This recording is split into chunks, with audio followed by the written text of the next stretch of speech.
Hello all, welcome to story Walt. నేను రిజ్వానా. టీచర్గా ఒక పల్లెటూరులో పోస్టింగ్ పడగా రత్నమ్మ ఇంట్లో అద్దెకు దిగిన గోపీనాథ్ తన కూతురు పార్వతిని ప్రేమించానని చెప్పి మోసం చేస్తాడు. తను ఒక బిడ్డకు తల్లిని కాబోతున్నాను అని చెప్పినా వినిపించుకోకుండా వదిలి వెళ్ళిపోతాడు. ఈ అవమానం భరించలేక తల్లి పార్వతి మామయ్య శ్రీధర్ సహాయంతో హైదరాబాద్ చేరుకుంటారు. పార్వతికి పాప పుడుతుంది. పార్వతి తల్లి రత్నమ్మ కూడా కాలం చేస్తుంది. ఇక మామయ్య మేనకోడలి మంచి చెడ్డలు చూసుకుంటాడు. తనకు BA BEd చదివించి టీచర్గా స్థిరపడేట్టు చేస్తాడు. శ్రీధర్ స్వతహాగా కాంట్రాక్టర్గా ఎదగడంతో డబ్బు బాగా సంపాదిస్తాడు. మేనకోడలికి హైదరాబాద్లో ఒక ఇల్లు కొని ఇస్తాడు. అయితే మేనకోడలికి ఒక తోడు కల్పించాలి అని సంపత్ అనే వ్యక్తిని పార్వతి ఇంట్లో ఉండేట్టు ఏర్పాటు చేస్తాడు. సంపత్కి కూడా పార్వతి అంటే ప్రత్యేకమైన అభిమానం ఏర్పడుతుంది. తనను పెళ్లి చేసుకుంటాను అని అడుగుతాడు. కానీ పార్వతి ఒప్పుకోదు. సో సంపత్ గది విడిచి వెళ్ళిపోతాడు. ఇంతవరకైతే విన్నాం కదా. ఇక్కడ నుంచి కథ ముందుకు ఇలా సాగుతుంది. ఇవాళైనా నీ కథ వినకుండా వెళ్ళను పార్వతి అన్నాడు ఒకరోజు వచ్చిన మూర్తి. మాది అగ్ని సాక్షిగా జరిగిన పెళ్లి కాదు అని మొదలుపెట్టి అంతా చెప్పేసింది పార్వతి. ఆడపిల్ల పెళ్లి కాకముందే ప్రేమలో పడి కాలు జారితే ఎంత ప్రమాదం దాపరిస్తుందో చెప్పడానికి నా జీవితం ఒక ఉదాహరణ. అగ్ని సాక్షిగా పెళ్లి జరిగితే అతడంత తేలికగా త్రెంపుకుపోయేవాడు కాదని నా ఉద్దేశం. గోపీనాథ్ బొమ్మలు గీసేవాడన్నావు కదూ, ఇనిషియల్ ఏమిటి? మూర్తి అడిగాడు. గోపీనాథ్ ఎస్ అని రాసేవాడు. అతడి అడ్రస్ నీ దగ్గరుందా? అడ్రస్ లేదు. అతడి గుర్తు ఒకే ఒక్కటి నా దగ్గర వదిలిపోయాడు. అతడు వేసిన నా బొమ్మ. ఆ బొమ్మ నాకిమ్మని అడిగితే అది నా ప్రాణం అన్నాడు. అలాంటిది ఆ రోజు సామానంతా సర్దుకొని ఆ బొమ్మని మాత్రం ఆ ఖాళీ గదిలో వదిలేసిపోయాడు. ప్రేమించి దగ్గరికి చేర్చుకుని ఒక బిడ్డ తల్లిని చేసి నా గుర్తులేవి అతడి జీవితంలో ఉండకుండా చెరిపివేసుకుని వెళ్ళిపోయాడు అన్నగారు. పార్వతి దుఃఖస్వరంతో అంది. ఆ బొమ్మ ఉంటే చూపెట్టు. ఉంది. ఆయన గుర్తుగా నాకు మిగిలింది అదొక్కటే కదా. పార్వతి వెళ్ళి బీరువా తెరిచి గోపీనాథ్ వేసిన బొమ్మ తీసుకువచ్చింది. చేతికి తీసుకుని చూశాడు మూర్తి. బొమ్మ అడుగున సంతకం చూసి, ఈ గోపీనాథ్ నాకు తెలుసు పార్వతి. ఆర్టిస్ట్ గోపీనాథ్. అతడి వృత్తే బొమ్మలు వేయడం. టీచర్ అన్నావు అన్నాడు ఆశ్చర్యంగా. మా ఊరి నుండి వెళ్ళాక ట్రాన్స్ఫర్కు ప్రయత్నించాడని, కాకపోయేసరికి రాజీనామా చేశాడని తెలిసింది. మీకెలా తెలుసు అన్నగారు? ప్రదీప్ అనే నాకో ఫ్రెండ్ ఉన్నాడు. అతడికి ఆబిడ్స్లో బొమ్మల షాప్ ఉంది. అక్కడికి ఈ గోపీనాథ్ తన పెయింటింగ్స్ తెచ్చిస్తుంటాడు అమ్మకం కోసమని. బొమ్మలు గీయడంలో నాకు ఆసక్తి ఉండడం వల్ల అతడితో స్నేహం పెంచుకున్నాను. అతడి జీవితంలో ఇంత కథుందని నాకు తెలియదు. నీ జీవితంలో ఇంత ట్రాజడీ ఉందని తెలియదు. ఏదో పట్టింపుల పంతాలతో భార్యాభర్తలు విడిపోయారని అనుకున్నానే గాని ఆయనకి పెళ్ళయిందా? పెళ్ళయింది. 3 పిల్లలు కూడా. సికింద్రాబాద్లో అద్దె ఇంట్లో కాపురం. బొమ్మలు అమ్ముడు పోతే తప్ప దినం గడవదు. ఇంతకాలం ఈ సంగతి తెలియదు. లేకపోతే ఎప్పుడో మీ ఇద్దరినీ కలిపేవాడిని. రేపే లాక్కు వస్తాను నీ దగ్గరికి. తెచ్చి నీ ముందు పడేస్తాను. మోసపోయింది పార్వతో నువ్వో తేల్చుకోమంటాను. వద్దొద్దు, ఆయన్ని ఇక్కడికి తీసుకురావద్దు. సుందర్ కంటే హీనుడు, దుర్మార్గుడు. అండగా నిలవాల్సిన సమయంలో ఒంటరిని చేసి తన దారిన తాను పోయాడు. ప్రేమ కట్టివేయలేకపోయింది. పంచుకున్న సుఖం కూడా అడ్డుకోలేకపోయింది. చాలా నిర్దాక్షిణ్యంగా వదిలిపెట్టి వెళ్ళిపోయాడు అన్నగారు. నా గురించి, నా కూతురి గురించి పొరపాటున కూడా ఆయనకి చెప్పవద్దు. చెప్పనని దేవుడి మీద ఒట్టేసి చెప్పండి. అపార్థంతో దూరమయ్యాడు. అది అపార్థమని నేను నచ్చజెబుతానుగా. ఉష కోసమైనా మీరు కలిసి ఉండడం అవసరం పార్వతి. ఉష కోసమా? ఉషకి ఇప్పుడు ఏం తక్కువైంది? నువ్వేమీ తక్కువ చేయలేదు. కానీ తండ్రి ప్రేమ లేని లోటు తీర్చలేవు కదా. ఒట్టి మనిషిని కాదని కాళ్ళు పట్టుకున్నాను. అయినా దులిపేసుకుని నిర్దాక్షిణ్యంగా వెళ్ళిపోయాడు. అలాంటి కసాయివాడి ప్రేమ నా కూతురికి అక్కరలేదు. నువ్వు అక్కరలేదంటే సరా, ఉష కూడా అక్కరలేదంటుందేమో అడుగుదాం. తండ్రి గురించి ఉషకి తెలియడానికి ఎంత మాత్రం వీల్లేదు. మీరు చెబితే నా మీద ఒట్టే. తప్పు చేయడం మానవ సహజం పార్వతి. క్షమించడం నేర్చుకోకపోతే మనం చాలామందిని పోగొట్టుకుంటాం. ఆయనకి పెళ్ళయిందన్నారు. 3 పిల్లలు కూడానంటున్నారు. ఆయన్ని నా జీవితంలోకి ఆహ్వానించి నేను పొందగలిగింది ఏముందో చెప్పండి. అతడి భార్యా బిడ్డలతో నీకేమిటి సంబంధం చెప్పు? అతడి సంసారం అక్కడుంటుంది, నీ సంసారం నీకుంటుంది. లోకం ప్రశ్నలకు జవాబుగా అతడుంటాడు నీకు. ఉషకి తండ్రి ప్రేమ దొరుకుతుంది. అతడి ప్రేమంతా అతడి బిడ్డలకి పనిచేసి ఉంటాడు. ఉషకి ఏం దొరుకుతుంది? తన రక్తం అనగానే మమకారం అదే పెళ్ళుబికి వస్తుంది. తండ్రి ఎంతమందిని ప్రేమిస్తాడన్నది సిల్లీ ప్రశ్న. మీరేం చెప్పినా అతడిని తిరిగి ఆహ్వానించాలనిపించటం లేదు. ప్రస్తుతం అతడితో నాకేం అవసరం కనిపించటం లేదు. భార్యాభర్తలు కలిసి జీవించడానికి అవసరమే కావాలా? మేం అందరిలాంటి భార్యాభర్తలం కాదు, అందరిలాంటి బంధము కాదు మాది. ప్రస్తుతానికి ఈ సంగతి వదిలేయండి అన్నగారు. ఏ ఆత్మవిశ్వాసంతో ఒంటరిగా జీవించడానికి నడుం కట్టానో ఆ ఆత్మవిశ్వాసం ఇంకా సడలిపోలేదు. సడలిపోయిన రోజు ఆయన్ని ఆహ్వానిస్తాను. ఆ రోజు మూర్తి గోపీనాథ్ ఇంటికి వెళ్ళాడు. పెయింటింగ్ పూర్తి అయ్యిందా గోపి? మొన్ననే పూర్తి చేశానురా. గోపీనాథ్ బీరువా తెరిచి పెయింటింగ్ తీశాడు. చిత్రం చేతిలోకి తీసుకుని చూశాడు మూర్తి. నిర్మల్ పెయింటింగ్. అజంతా బొమ్మ వేశాడు. గిరిజన యువతి అని చెప్పబడుతున్నట్టుగా విగ్రహం కొంచెం నలుపుగా, పెదవులు కొంచెం ముద్దుగా కనిపిస్తున్నాయి. మెడలో పైకి చుట్టిన జుట్టు చుట్టూ పూసల దండలు, జుట్టులో తురిమిన 2 పక్షి ఈకలు, ఆచ్ఛాదన లేని వృక్షద్వయం మగవాడిలో కోరికలు బుసలు కొట్టేలా చిత్రింపబడ్డాయి. ఈసారి మరీ బాగా వచ్చిందిరా బొమ్మ. రోజురోజుకు నీ చేతి నుండి అద్భుతమైన కళాఖండాలు వస్తున్నాయి.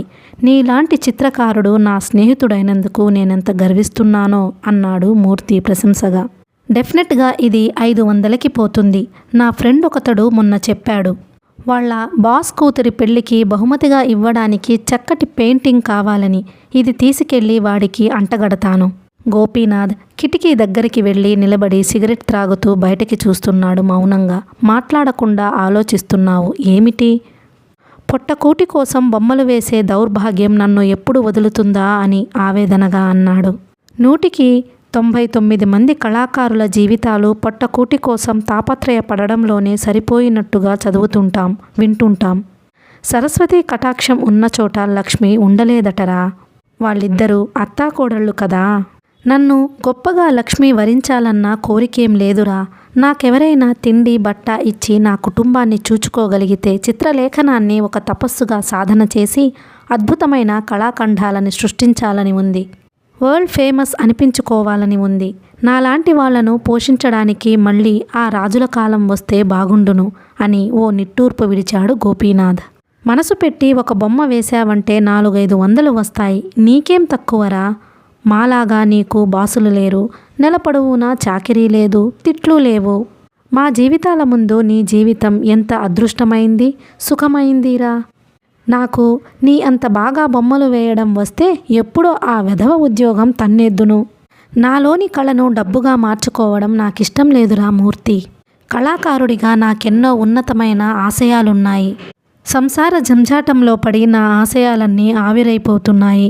నేను పెళ్ళి ఎందుకు చేసుకున్నానా, పిల్లల్ని ఎందుకు కన్నానా అని ఇప్పుడు పశ్చాత్తాపపడుతున్నాను. ప్రొద్దున లేస్తే పాల డబ్బాలు, జబ్బులు, మందులు, ఫీజులు, పుస్తకాలు, స్కూల్ డ్రెస్సులు, ఇదొక చక్రంలా నన్ను గిరగిరా తిప్పేస్తోంది. కానీ చిత్రమేమిటో తెలుసా? ఈ చక్రం నేను సృష్టించుకున్నదే. నాలాంటి వాళ్ళు పెళ్లి జోలికి పోవడం అంత తెలివి తక్కువ మరొకటి లేదు.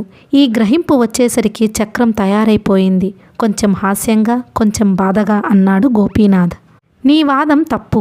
అన్ని అనుభవాలు పొందినప్పుడే మానవ హృదయానికి పరిపూర్ణత వస్తుంది. పెళ్ళి, సంసారం లేకపోవడం అంటే జీవితానికి ఒక ప్రక్క అంతటా చీకటి అన్నమాట.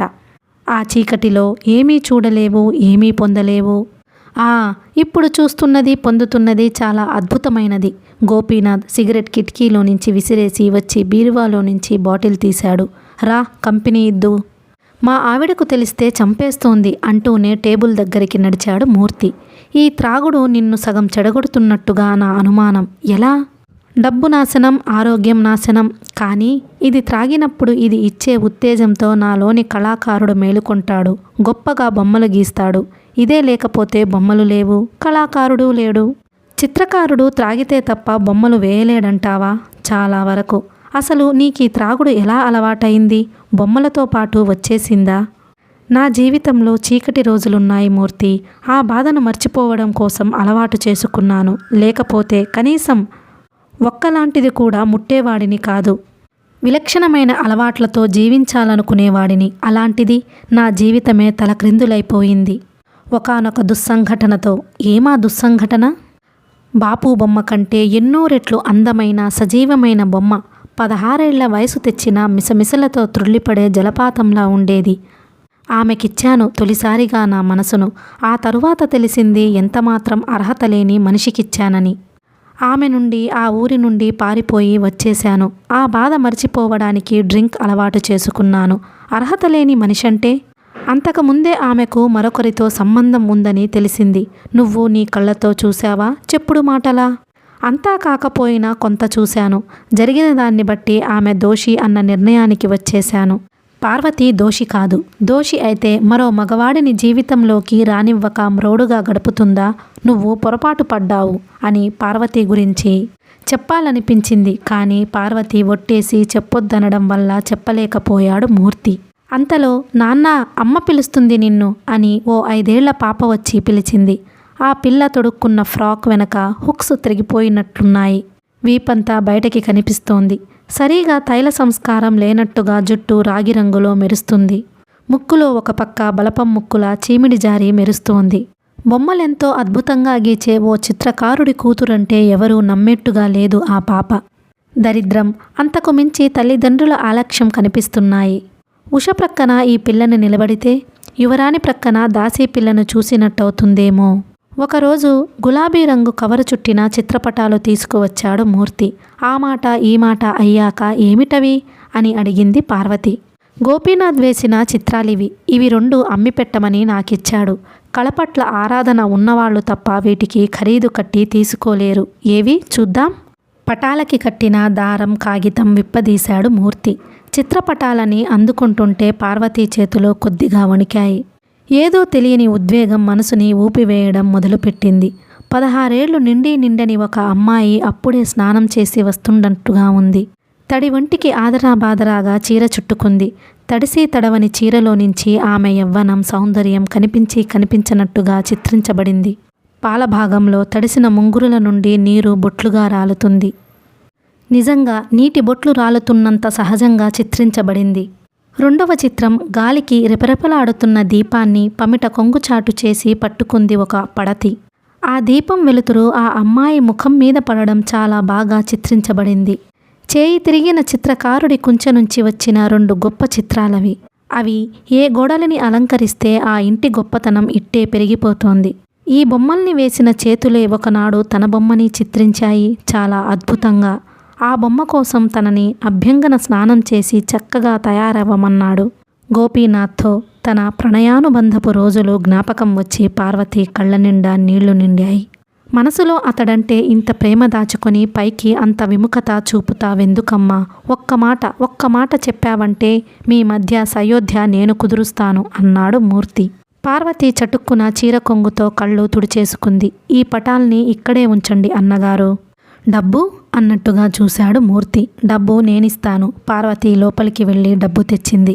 మూర్తి డబ్బు లెక్కపెట్టి ఈ 2 పటాలకు 500 చాలమ్మా అన్నాడు. ఎక్కువ ఉన్న 500ని తిరిగి ఇచ్చేయబోతూ, ఉంచండి అన్నగారు, నిజానికి అవి ఖరీదు కట్టలేనివి. నిజం పార్వతి, గోపి చిత్రాలు ఖరీదు కట్టలేనివే. అతడికి వేరే సంపాదనో ఆస్తో ఉంటే తన ఆర్ట్తో వ్యాపారం చేసేవాడు కాదు. బొమ్మలు అమ్ముకోవలసి వచ్చినందుకు అతడెప్పుడూ బాధపడుతుంటాడు. చిత్రలేఖనం ఒక తపస్సుగా అధ్యయనం చేయాలని అతడి కోరిక. అయితే అతడి పరిస్థితులు అతడి కోరికకు అనుగుణంగా లేవు. సంసారం అతడి మెడకో గుదిబండగా తయారయ్యింది. అందుకే మొన్న ఒకరోజు అన్నాడు, కళాకారులను పోషించే ఆ రాజుల కాలం మళ్ళీ వస్తే బాగుండునని. నువ్వు కొంచెం దయతో ఆశ్రయమిచ్చావంటే నీ నీడలో నిశ్చింతగా బొమ్మలు గీచుకుంటూ అపూర్వ కళాఖండాలను సృష్టిస్తూ ఉండిపోతాడు.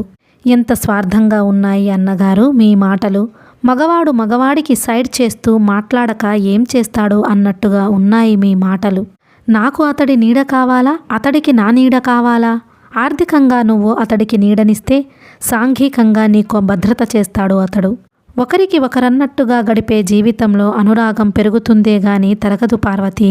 ఇంత అన్యాయం చేసిన అతడికి ఆశ్రయమిచ్చి అపూర్వ కళాఖండాలు చిత్రించే వసతి కల్పించాలంటారు. బాగుంది మీ సలహా. శుష్కంగా నవ్వింది పార్వతి. నాలో రాగద్వేషాలు అంతరించిపోయినప్పుడు అలాగే ఆలోచిస్తాను మీ సలహా గురించి. ఉష బడి నుంచి వచ్చింది. పార్వతి స్టూల్ ఎక్కి గోడకి చిత్రపటాలు తగిలించడానికి మేకులు కొడుతోంది. ఎక్కడివి మమ్మీ? ఉష సంబరంగా అడిగింది. మూర్తి అంకుల్ తెచ్చాడమ్మా. నా చేతికివ్వు మమ్మీ, నేను చూశాక గోడకి తగిలిద్దువు. పార్వతి చిత్రపటాలు 2 కూతురికిచ్చింది. ఎంత బాగున్నాయి మమ్మీ. చిత్రాలను సంబరంగా చూస్తున్న ఉష క్రింద ఆర్టిస్ట్ పేరు చదివి షాక్ కొట్టినట్టుగా అయ్యింది. మమ్మీ, గోపీనాథ్. ఎస్, డాడీ పేరుందిక్కడ. డాడీ వేసిన బొమ్మలా ఇవి? మాట్లాడవెందుకు మమ్మీ, డాడీ వేసిన బొమ్మలే కదూ. మూర్తి అంకుల్కి డాడీ తెలుసా? పార్వతి ఉలికిపడింది. ఇవి షాప్లో అమ్ముతుంటే చూసి తీసుకువచ్చాడు మూర్తి అంకుల్. డాడీ గురించి అడిగితే షాప్ అతడు చెప్పొచ్చు. మూర్తి అంకుల్కి చెప్పు డాడీ గురించి తెలుసుకోమ్మని. అలాగే. డాడీ చాలా బాగా వేశాడు కదూ మమ్మీ. రేపివి తీసుకెళ్ళి మా బళ్ళో మేడంకి చూపెడతాను. ఇవి చూస్తే డాడీ ఎంత గొప్పవాడో వాళ్ళకి తెలుస్తుంది. ఇహ నన్ను వెక్కిరించడం మానేస్తారు. బడికి పటాన్ని తీసుకెడితే వెక్కిరిస్తారు. డాడీ చిత్రాలన్నిటినీ సేకరించి మనింట్లోనే ఓ ప్రదర్శన ఏర్పాటు చేద్దాం. అందరినీ పిలుద్దాం. డాడీ వచ్చేస్తే బాగుండును మమ్మీ. నేను డాడీ దగ్గర బొమ్మలు గీయడం నేర్చుకుందును. కళ్ళు చిత్రంగా త్రిప్పింది ఉష. మమ్మీ, డాడీ ఎలా ఉంటారో నాకు కొంచెం చెప్పవు? కూతురి ముఖంలోకి చూడలేని దానిలా కిటికీ దగ్గరికి వెళ్ళి నిలబడి అవతల చెట్ల వంక చూడసాగింది పార్వతి. గోపీనాథ్ పొడవుగా, తెల్లగా, స్మార్ట్గా ఉండే అతడి రూపం కళ్ల ముందు మెదిలింది. చెయ్యి ప్రక్కన పెట్టి చూచుకుంటే అతడి చెయ్యి చాలా తెల్లగా, అతడి తెలుపు ప్రక్కన తను చాలా నల్లగా కనిపించేది. అంత అందమైన వాడి మనసు దోచేసినందుకు ఎంత గర్వపడింది తను. అంతా 3 నాళ్ల ముచ్చటగా గడిచిపోయింది. తలుచుకుంటే కలేమో అనిపిస్తుంది. కానీ కల కాదని చెప్పేందుకేమో ఉష తమ ప్రళయ ఫలంగా రూపుదిద్దుకుంది. చెప్పు మమ్మీ, డాడీ ఎలా ఉంటారు? ఫోటో ఉంటే చూపెట్టు మమ్మీ. ఉష తల్లి నడుం పట్టుకొని ఊపివేయసాగింది. డాడీ తెల్లగా అందంగా ఉంటారమ్మా. నువ్వు మగ పిల్లవాడివై 25 ఏళ్ళు వస్తే ఎలా ఉంటావో అలా ఉంటారు డాడీ. నేను మగపిల్లవాడినై 25 ఏళ్ళు వస్తే ఎలా ఉంటానబ్బా? ఉష ఆలోచనలో పడింది. పిచ్చి పిల్ల. డాడీ అంటే ఎంత అపురూపమైన భావన ఏర్పరచుకుంది. ఒక నిర్దోషిని నిందల పాలు చేసి వదిలేసిపోయిన నిర్దయుడని తెలిస్తే, సుందర్ వ్యూహాన్ని ఛేదించి తనకు చేయూతగా నిలవాల్సిన సమయంలో తనని వదిలిపెట్టి తన దారిన తను పారిపోయిన వట్టి సంకుచితుడు, హృదయహీనుడు. అంకుల్, నేను బొమ్మ వేశాను, చూస్తారా? చూపమ్మా. ఉష పరిగెత్తికెళ్ళి తన నోట్స్లో వేసిన బొమ్మ తెచ్చి చూపెట్టింది. కొండలు, కొండల వెనుక అస్తమిస్తున్న సూర్యుడు, కొండల అంచుల్లో ఎగిరిపోతున్న పక్షులు, కొండలకి కొంచెం దూరంగా ప్రవహిస్తున్న నది, నదిలో చిన్న పడవ, నీటి అంచుల్లో కలువ పూలు, గడ్డి దుబ్బలు. పెన్సిల్తో వేసిన చిత్రం అది. రంగులు లేవు, కుంచెలు లేవు. పెన్సిల్ గీతలతోటే ప్రకృతిని కళ్ల ముందు నిలిచేట్టు చేసింది. ఆ పసి మనసులో ఉదయించిన ఊహకు రూపకల్పన. చిత్రం అడుగున తండ్రిలాగే ఉషారాణి ఎస్ అని వ్రాసింది. చాలా బాగా వేశావమ్మా. ఇంకొంచెం శ్రద్ధ పెట్టి సాధన చేశావంటే తండ్రిని మించిన కూతురివి అవుతావు. మమ్మీకి చూపావా? చూపాను అంకుల్. మరోసారి ఇలాంటి పిచ్చి గీతలు గీశావంటే తంతాను అంది. ఉష మ్లానమైన ముఖంతో చెప్పింది. ఎందుకు? ఇలాంటి వాటిలో పడితే చదువు పాడైపోతుందట. నిన్ను చక్కగా చదివించాలని మీ మమ్మీ ఆశయం. మీ మమ్మీ ఆశలన్నీ నీ మీదే కదా. మమ్మీ కోరిక తీర్చడమే నీ కోరిక కదా అన్నాడు మూర్తి అనునయంగా. నాకు ఆశయాలుండవా అంకుల్? నాకు డాడీని చూడాలని కోరిక. డాడీలాగా బొమ్మలు గీయడం నేర్చుకోవాలని కోరిక. ఆల్చిప్పల్లాంటి ఆ పిల్ల కళ్ళల్లో గిర్రున నీళ్లు తిరిగాయి. డాడీ లేకపోతే నీకు నేను ఏం తక్కువ చేశానే? పార్వతి ఎప్పుడు వచ్చిందో కసురుతున్నట్టుగా అడిగింది.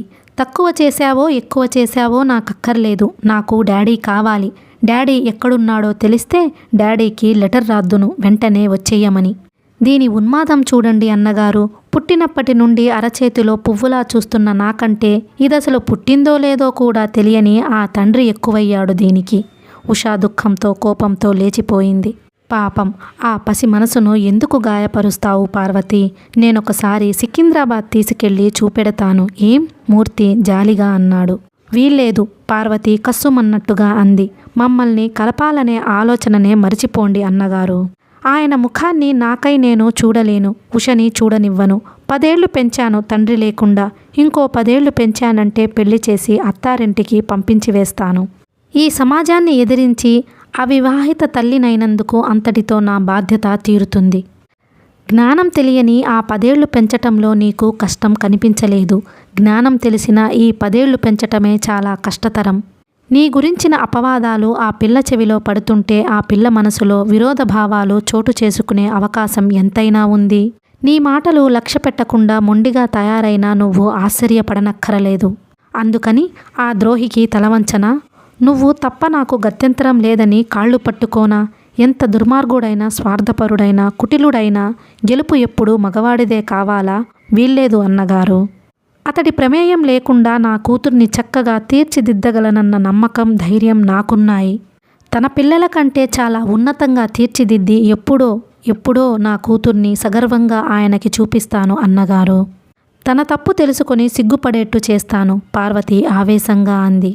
ఆ విషయంలో సందేహం ఏం లేదు పార్వతి. ఆర్థిక దుస్థితి ఇప్పటికే అతడి కుటుంబానికి చీడపట్టినట్టుగా చేసింది. సరైన పోషణ లేక ఆ పిల్లలు గిడసబారిపోయారు. ఆ ఇల్లాలు ఎప్పుడూ కృంగి కృశించిపోతున్నట్టుగా ఉంటుంది. తన పాపమే తనకు శాపమై ఉంటుంది గోపీనాథ్కు. ఉషా పెంపకం విషయంలో పార్వతి చాలా జాగ్రత్తలే తీసుకుంటుందనడానికి ఒక ఉదాహరణ. ఎవరి వెంట వస్తున్నావు ఉషా? ఆ పిల్ల రుక్మిణమ్మ కూతురు కదూ? అవును మమ్మీ. ఆ పిల్లతో స్నేహం పెంచుకోవద్దని చెప్పానా? తను క్లాస్లో చాలా క్లవర్ మమ్మీ.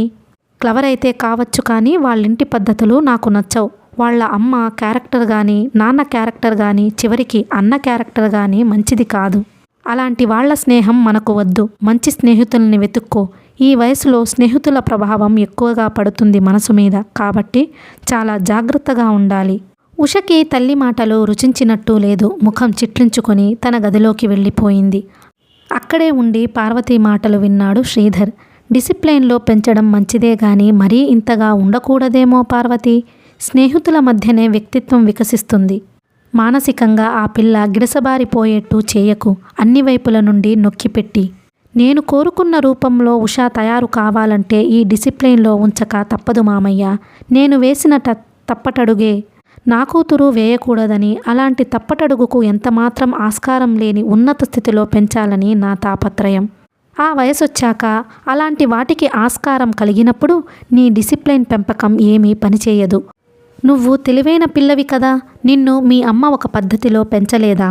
ఆ సమయం వచ్చేసరికి నీ తెలివి ఎందుకు పనికి రాకుండా పోయింది కదా. గతం జ్ఞాపకం వస్తే పార్వతి ముఖం మ్లానమైపోయింది. అవును మామయ్య, నా తెలివి ఎందుకు పనికి రాకుండా పోయింది ఆ సమయంలో. అతడి వ్యామోహంలో పడి చదువు మీద నాకున్న ఆపేక్ష కూడా అంతరించిపోయింది. ఒక మాయా ప్రపంచంలో పడిపోయినట్టుగా అయిపోయాను. అందుకే చెబుతున్నాను, ఉషని మరీ ప్రపంచమంటే తెలియకుండా దాని చుట్టూ గిరిగీచి పెంచొద్దు. దాని మంచి చెడ్డలు అది గ్రహించుకోగలిగినంత స్వేచ్ఛ ఇవ్వు. అంతా మంచివాళ్ల పరిచయమే కాదు, చెడ్డవాళ్ల పరిచయం కూడా కావాలి. పై అంతస్తు వాళ్లే కాదు, క్రింది తరగతి వాళ్ళు కూడా దానికి తెలిసి ఉండాలి. అప్పుడే లోకమంటే ఏమిటో తెలుస్తుంది. శ్రీధర్ రాత్రి 12 గంటలప్పుడు మెలకువ వచ్చి చూస్తే డ్రాయింగ్ రూమ్లో లైటు వెలుగు కనిపించింది. లైటు తీయడం మర్చిపోయినట్టుంది పార్వతి అనుకుంటూ లైటు తీసేద్దామని లేచి వచ్చాడు. అక్కడ సోఫాలో ఉషా చదువుతూ కనిపించింది. ఇంకా పడుకోలేదేమిటి బేబీ? ఇంత రాత్రి వరకు చదివితే ఆరోగ్యం చెడిపోదు? ఏం చెడిపోదు తాతయ్య. అయితే ఫస్ట్ క్లాస్ తప్పదన్నమాట. బోడి ఫస్ట్ క్లాస్ ఎవరికి కావాలి? స్టేట్ ఫస్ట్ రావాలని నా తాపత్రయం. స్టేట్ ఫస్ట్ వస్తే ప్రజెంటేషన్ ఇస్తాను. ప్రజెంటేషనా? ఏమిస్తావు తాతయ్య? కారు. బొమ్మ కారా తాతయ్య? నిజం కారే మనవరాలా? అన్నట్టుగానే ఉషా ఇంటర్లో స్టేట్ ఫస్ట్ వచ్చింది. చిన్న అందమైన కారు కొని ప్రజెంట్ చేసి తన మాట నిలుపుకొన్నాడు శ్రీధర్. ఉషా బీఎస్సీలో చేరడము, పార్వతికి ప్రమోషన్ వచ్చి హెడ్ మిస్ట్రెస్ కావడం ఒకేసారి జరిగాయి. చిన్న కారు, చిన్న మేడ, ఇంట్లో ఒకరిద్దరు నౌకర్లు, తనకి హోదా గల ఉద్యోగం. పార్వతి ఇప్పుడు మంచి అంతస్తుకు చేరుకోగలిగింది. ఆదాయపు పన్ను నుండి తప్పించుకోవడం కోసం తను కొన్న ఒక ఫ్యాక్టరీ, 2 సినిమా హాళ్లు పార్వతి పేరు మీద వ్రాశాడు శ్రీధర్. ఒకరోజు కాలేజీలో స్నేహితురాలు శోభతో నడుస్తున్న ఉషను నరేష్ అనే స్టూడెంట్ వ్రాసుకొని ఇస్తాను, మీ ఇంగ్లీష్ నోట్స్ ఇవ్వండి ఉషారాణి అని అడిగాడు. సారీ, ఇంటి దగ్గరుంది ఇంగ్లీష్ నోట్స్, రేపు తెచ్చిస్తాను. తప్పకుండా తెస్తారు కదూ అని స్నేహితులతో కలిసి ముందుకు వెళ్ళిపోయాడు. ఏమిటే ఈ ఉడ్డూరం? కథల్లో, సినిమాల్లో హీరోయినే హీరోని అడుగుతుంది, ఎక్స్క్యూజ్ మీ, కొంచెం మీ నోట్స్ ఇస్తారా? రాసుకొని జాగ్రత్తగా ఇచ్చేస్తాను అని.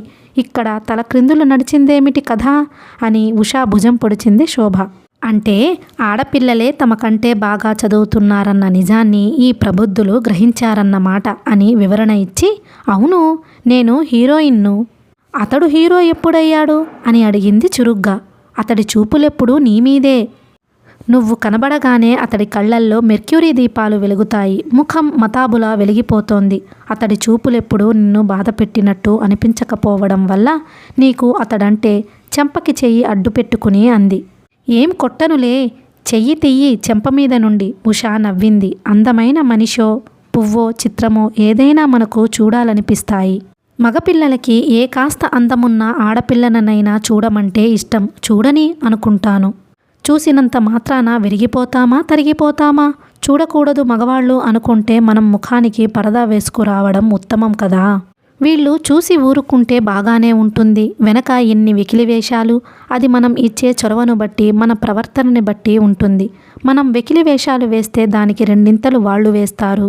మనం గంభీరంగా మనం ఇక్కడికి వచ్చింది చదువు కోసమే నన్నట్టుగా ఉంటే వాళ్ళకి మనల్ని గౌరవించడం తెలుసునని నా నమ్మకం.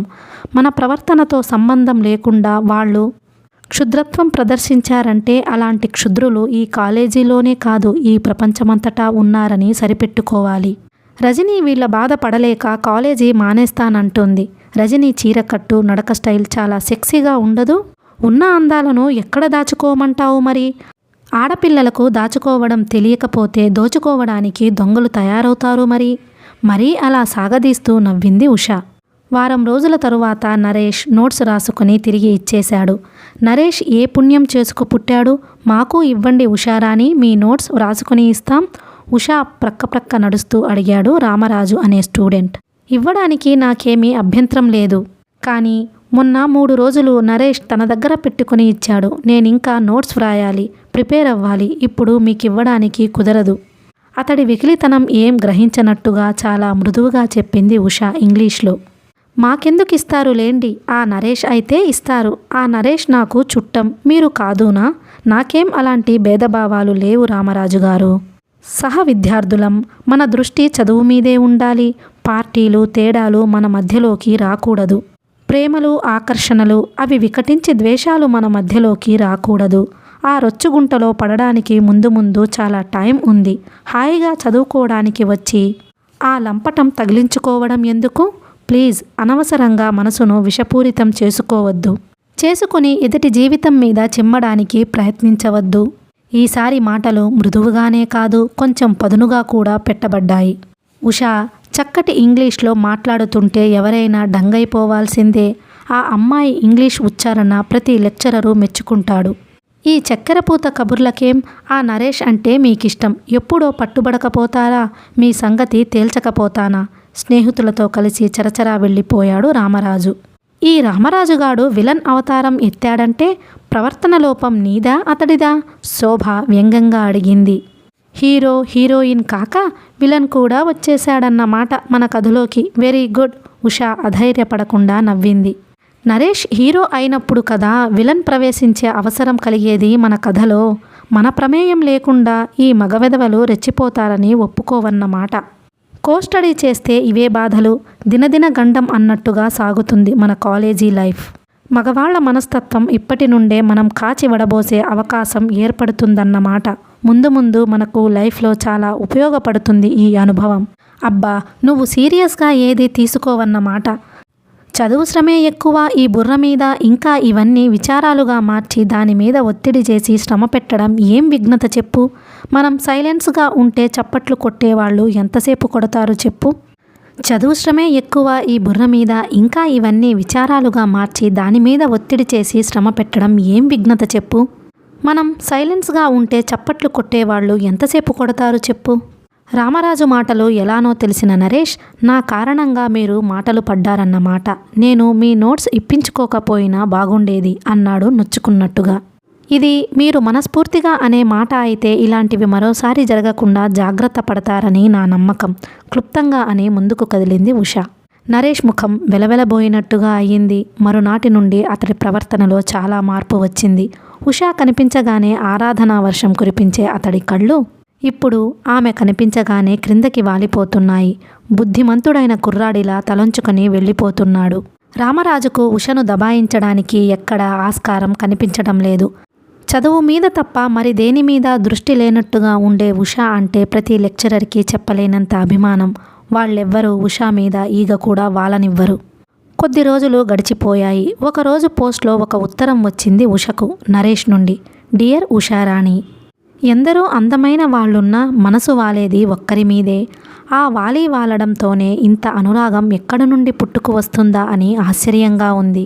కాలేజీలో మొదటిసారిగా మిమ్మల్ని చూసినప్పుడే నా మనసులో చెరగని ముద్ర పడిపోయారు. మిమ్మల్ని చూడగానే నా మనసు శ్రావణ మేఘం చూసినా నెమలి అయ్యేది, చంద్రుడిని చూసినా చకోరం అయ్యేది. ఈ పిచ్చి మనసుకు శరాఘాతం లాంటి మాట విసిరారు. మిమ్మల్ని చూడకుండా తలదించుకుపోవడం నాకు ఎంత హృదయ శల్యంగా ఉందో తెలుసా? కళ్ళు ఉండి అంధత్వం అభినయించడం అంత కష్టంగా ఉంది. ఈ బుద్ధిమంతుడి పాత్ర నేనిక వేయలేను ఉషారాణి. మీతో మాట్లాడాలని ఉంది, మీ కళ్ళలోకి చూస్తూ ఉండిపోవాలని ఉంది. మీకు దయ కలగకపోతే నాకు చచ్చిపోవాలని ఉంది. నిజం, నేను చచ్చిపోతాను ఉషారాణి. మీరు దీనికి జవాబివ్వకపోతే నా ప్రేమ భంగాన్ని చీటీలో రాసిపట్టి ఆత్మహత్య చేసుకో చచ్చిపోతాను.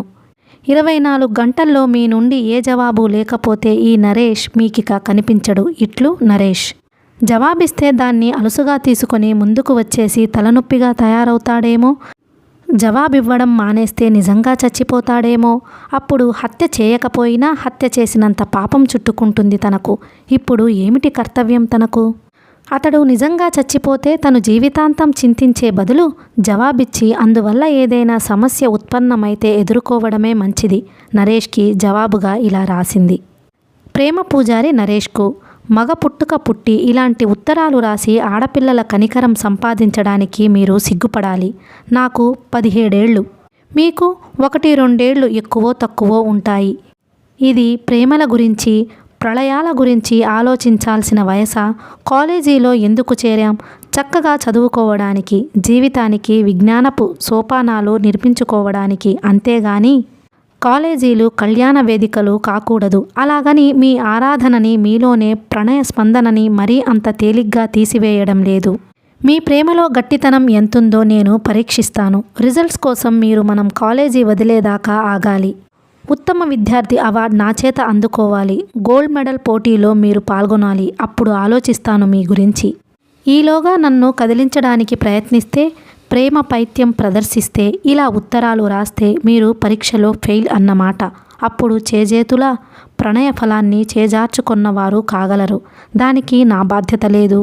నా పరీక్షకు మీరు నిలబడితే మిమ్మల్నో కంట గమనిస్తున్నానని మర్చిపోకండి. ఉంటాను. ఇట్లు ఉషారాణి. నరేష్కి ఇదొక కఠినమైన పరీక్షగానే అనిపించింది. అతడికి చదువు మీద పెద్దగా ఇంట్రెస్ట్ లేదు. అతడి తల్లిదండ్రులకు అంతకు పట్టలేదు కొడుకు గొప్ప గొప్ప చదువులు చదవాలని. ఎందుకంటే వాళ్ళకి రోజుకు లక్షల మీద నడిచే వ్యాపారాలున్నాయి. ఇంటర్ అయిపోగానే బిజినెస్ చూచుకోమన్నాడు తండ్రి. కనీసం పేరు చివర ఒక డిగ్రీ అయినా లేకపోతే ఎలా అని నరేష్ బీఎస్సీలో చేరాడు. ఏదో ఆ డిగ్రీ అయిందనిపిస్తే చాలునన్న ఉద్దేశంలో ఉన్నాడు. గోల్డ్ మెడల్ కోసం పోటీ పడడం అంటే మాటలా? రేయింబవళ్ళు ఒక తపస్సుగా చదవాలి. ఉషా మెప్పు పొందాలంటే తను చదవక తప్పదు. నరేష్ చదవడం మొదలుపెట్టాడు. శ్రమకు తగిన గుర్తింపు తప్పకుండా ఉంటుందన్నట్టుగా చురుకైన విద్యార్థిగా లెక్చరర్స్ దృష్టిలో పడ్డాడు. కొద్ది రోజుల్లోనే సహ విద్యార్థులలో కూడా ఒక గుర్తింపుని, ప్రత్యేకతని పొందగలిగాడు. చదువుతో పాటు ఆటల్లోనూ, పాటల్లోనూ, చర్చా కార్యక్రమాలలోనూ చురుకుగా పాల్గొంటున్నాడు. ఉషా కంటి చివరల నుండి ఒక మెరుపులా జార విడిచే ప్రశంసలను జాగ్రత్తగా అందుకుంటున్నాడు. రెట్టించిన ఉత్సాహంతో ముందుకు సాగుతున్నాడు. ఆ రోజు కాలేజీలో చర్చా కార్యక్రమం నడుస్తుంది. విషయం: జీవితం పురుషుడికి వరమా, స్త్రీకి వరమా? జీవితం స్త్రీకి శాపమని వాదిస్తుంది ఉష. ఆడపిల్ల పుట్టిందనగానే తల్లి నిశ్శబ్దంగా ఒక నిట్టూర్పు విడుస్తుంది. ఎందుకు తనలాంటి కష్టాలే పిల్లకి వస్తాయి కదా అని. ఈ పురుషాధిక్య సమాజంలో తనలాగే బానిస బ్రతుకు బ్రతకాలి కదా అని. ఏ 5-6 ఏళ్ళలో అమాయకంగా ఆటపాటల్లో గడిచిపోతుంది జీవితం. తరువాత ప్రారంభమవుతాయి కష్టాలు. ఆ ఆలు దిద్దడంతో పాటు అమ్మకి చిన్న చిన్న పనులు చేసి పెట్టడంతో యుక్త వయసు వచ్చాక అసలు కష్టాలు అప్పుడే ఆరంభమవుతాయి. పెళ్లి కాస్త ఆలస్యమైతే ఇంకెప్పుడు చేస్తారు పెళ్ళి అంటూ అమ్మలక్కల పొడుపులు. పెళ్లి కావడానికి కట్నం సమస్య. అష్ట కష్టాలు పడి కట్నాలు లాంఛనాలు సవరించి ఇచ్చి చేశాక ఇస్తామన్నవి సరిగా ఇవ్వలేదనో, ఇంకా ఏవో పట్టుకు రాలేదనో అత్తమామల సాధింపులు. ఫలితం కోడళ్ల ఆత్మహత్యలు, హత్యలు. ఇదివరలో ఆడపిల్ల చదువుకోకపోతే పెద్దగా పట్టింపు ఉండేది కాదు. కాస్త పాట వంట వార్పు వస్తే చాలు ననుకునేవాళ్ళు. ఇప్పుడు ఆ అర్హతలతో పాటు అదనంగా డిగ్రీలు కూడా కావాలంటున్నారు. అవసరమైతే ఉద్యోగం చేసే భార్యలు కావాలంటున్నారు. అంటే ఇంట్లో చేసే చాకిరీ చాలదన్నమాట. బయట చాకిరీ కూడా చేసి వేన్నీళ్లకు చన్నీళ్ళన్నట్లుగా సంపాదించాలి. గృహిణి అంటే బరువు ఈడ్చే గాడిద తప్ప ఇంకేం కాదు చాలా కుటుంబాలలో. సంపాదన లేని ఆడది ఎలాగో మగవాడి మీద ఆధారపడుతుంది. సంపాదన ఉండి ఒక్క 10 పైసలు ఖర్చు పెట్టుకోవాలన్నా మగాడి పర్మిషన్ కావాలి. ఇంకా ఆడదాని దౌర్భాగ్యం గురించి చెప్పాలంటే చాలా ఉన్నాయి. ఈ ధోరణిలో సాగింది ఉషా ఉపన్యాసం. ఇప్పుడు నరేష్ ఆడబ్రతుకే వరం అని చెబుతారు. అనౌన్సర్స్ చెప్పగానే నరేష్ వేదిక మీదకొచ్చి గొంతు సవరించుకొని మొదలుపెట్టాడు. ఎవరో కవి ఆడబ్రతుకే మధురం అన్నారు. ఆ మాటతో నేను పూర్తిగా ఏకీభవిస్తున్నాను. ఈ ప్రపంచంలో ఉన్న కష్టాలన్నీ మగవాళ్లకే. 5 ఏళ్లు వచ్చి రాకముందే ఆలతో ప్రారంభం. చదవాలి, క్లాసులు పాసవ్వాలి, ఉద్యోగం సంపాదించుకోవాలి. మగవాడికి అసలు కష్టాలు ప్రారంభమయ్యేది ఆడదాన్ని భార్యగా స్వీకరించినప్పటి నుండి. అమ్మగారికి చీరలు నగలు తెచ్చి అలంకరించాలి, సినిమాలకి షికార్లకి త్రిప్పాలి, పుట్టుకు వచ్చే సంతానాన్ని సాకి సంతరించాలి. ఫ్యాక్టరీలలో ఆఫీసుల్లో బళ్లలో గాడిద చాకిరీ చేసి సంపాదించేది మగవాడు. కాస్త వంట చేసి చక్కగా అలంకరించుకొని ఇరుగు పొరుగులతో చక్కగా కబుర్లు చెప్పుకోవచ్చు ఆడవాళ్ళు. పత్రికలు పుస్తకాలు చదువుకోవచ్చు. మగవాళ్ళకి అలంకరించుకొని ఇంట్లో కూర్చుంటే కుదరదు కదా. అందుకే అంటాను, మగాడై సంసారం ఈడవడం కంటే ఎద్దై బండి లాగడం మేలని. నా ఉద్దేశం ప్రకారం జీవితం మగవాడికి శాపమని. నరేష్ వాదనకు మగపిల్లలంతా హర్షధ్వానాలు చేశారు. చీరలు నగలు తెచ్చి అలంకరించాలి అన్నప్పుడు అందరితో పాటు ఉషా కూడా ముసిముసిగా నవ్వింది. ఆ ముసిముసి నవ్వును పదిలంగా మనసులో దాచుకున్నాడు నరేష్. ఆ రోజుతో బీఎస్సీ ఫైనల్ పరీక్ష అయిపోయింది. తల మీద మోస్తున్న బరువేదో క్రిందకి దించుకున్న రిలీఫ్ అందరి ముఖాల్లో. పగలు రాత్రి చదివి అలసిపోయిన ముఖాల్లో చిరునవ్వు వెలిగింది. అప్పుడే విచ్చిన రోజా పువ్వులా ఉండే ఉషా ముఖం కూడా బాగా వాడిపోయింది. ప్యాడ్ ఊపుతూ నడుస్తున్న నరేష్ కాలేజీ గేటు దగ్గర కలిసి ఉషను చూడగానే చిరునవ్వు నవ్వాడు. ఇక మాట్లాడొచ్చా మేడం? మీకు నేను మేడంని ఎప్పుడయ్యాను? ఉషా ఆశ్చర్యంగా అడిగింది. నా ప్రేమలేఖకు జవాబిచ్చినప్పటి నుండి. పాస్ అయ్యానా ఫెయిల్ అయ్యానా? పేపర్లో రిజల్ట్స్ చూసుకుంటున్న ఉద్వేగం నరేష్ ముఖంలో. రేపు సాయంత్రం పబ్లిక్ గార్డెన్స్కి రండి, అక్కడ చెబుతాను రిజల్ట్. ఇంతకాలం చదువులో ఎలా గడిచిపోయింది తెలియదు. ఇప్పుడు కూడా నిరీక్షించాలంటే చాలా కష్టం. నన్ను కష్టపెట్టడమే నీకు ఆనందం కదా. నువ్వు చాలా కఠినమైన దానివి ఉషా. ఆ బిరుదులు తిట్లు రేపటి వరకు దాచుకోండి. చిరునవ్వుతో ముందుకు కదిలిన ఉషా, పాపం బాగా చదివినట్టున్నాడు, చిక్కిపోయాడు జాలిగా అనుకుంది. మనసులో ఆప్యాయత తరంగం కదిలింది. చెప్పిన చోటికి చెప్పిన టైంకి 1 పావుగంట ముందుగా వచ్చాడు నరేష్. సరిగ్గా చెప్పిన టైంకి వచ్చింది ఉషా. ఇద్దరూ పార్కులో ప్రవేశించి చెట్ల ప్రక్కన కూర్చున్నారు. సీరియస్గా ఉన్న నరేష్ ముఖం చూసి అలా ఉన్నారెందుకు? ఇంటి దగ్గర ఇప్పుడే చివాట్లు తిని వచ్చిన అబ్బాయిలా అంది ఉషా. రిజల్ట్స్ చూచుకోబోతున్న అబ్బాయి ముఖం అంటే సరిగ్గా సరిపోతుంది. రిజల్ట్స్ పాస్, ఇదిగో మీకిస్తున్న ఉత్తమ ప్రేమికుడి అవార్డ్, ఐ లవ్ యూ అన్న బహుమతి. ఉషా అటూ ఇటూ చూసి గబుక్కున అతడి భుజాల మీద చేతుల మీద అతడి పెదవుల మీద ముద్దు పెట్టుకుంది. ఇంచుమించుగా 3 ఏళ్ల తపస్సుకు దొరికిన ఫలితమిది. చివరి క్షణంలో దేవతానుగ్రహం. నరేష్ కళ్లల్లో చిన్నగా తడి చోటు చేసుకుంది. మీ కళ్ళు ఏమిటది? గాబరా పడింది ఉషా. జవాబుగా నరేష్ ఉషని బిగ్గరగా కౌగిలించుకొని ఉక్కిరి బిక్కిరి చేయసాగాడు. ఉద్వేగం గట్లు త్రెంచుకున్నట్టుగా అందిన చోటల్లా పిచ్చిగా ముద్దులు పెట్టుకున్నాడు. వారించలేదు ఉష. 2-3 నిమిషాల తరువాత కౌగిలి సడలింది. ఎడంగా జరిగి కూర్చున్నారు. బీఎస్సీ అయిపోయాక నెక్స్ట్ ఏమిటి? ఉష ప్రారంభిస్తూ అడిగింది. మెడిసిన్ చదవాలనుకుంటున్నాను. మా ఫాదర్కి పెద్దగా నా చదువు మీద ఇంట్రెస్ట్ లేదు. ఇంతటితో చదువు చాలించి బిజినెస్ చూచుకోమంటున్నాడు. నాకు బిజినెస్ చేయడం ఇష్టం లేదు. పేరు చివర ఏదో ఒక డిగ్రీ తగిలించుకోకపోతే ఎలా అని కాలేజీలో చేరానే గాని పెద్దగా నాకు చదువు మీద ఇంట్రెస్ట్ ఉండేది కాదు. నీ ఉత్తరం నన్ను చదువులోకి నెట్టేసింది. చదువు అనేది వ్యసనంగా తయారు చేసింది. చదువు అనే ఈ మహాసాగరంలో గజ ఈతగాడినై ఈదాలని ఉంది. గొప్ప గొప్ప బహుమతులు చదువుల తల్లి నుండి పొందాలని ఉంది. ముగ్ధురాలైనట్టుగా పెదవుల మీద చిరునవ్వుతో చూస్తుంది అతడి కేసి ఉష. అయితే నాకందనంత ఎత్తుకి ఎదిగిపోవాలనుందన్నమాట. నేను ఎంత ఎత్తుకి ఎదిగినా నా దారపు కొసలు నీతోనే ముడివేసి ఉంటాయి. నీ నెక్స్ట్ ప్రోగ్రాం ఏమిటి? మెడిసిన్ చేయాలనుకుంటున్నాను. మమ్మీ కూడా మెడిసిన్ చదవమంది. అయితే మరో 5 ఏళ్ళు మనం కలిసి చదువుతాం అన్నమాట. కథ కొనసాగుతుంది.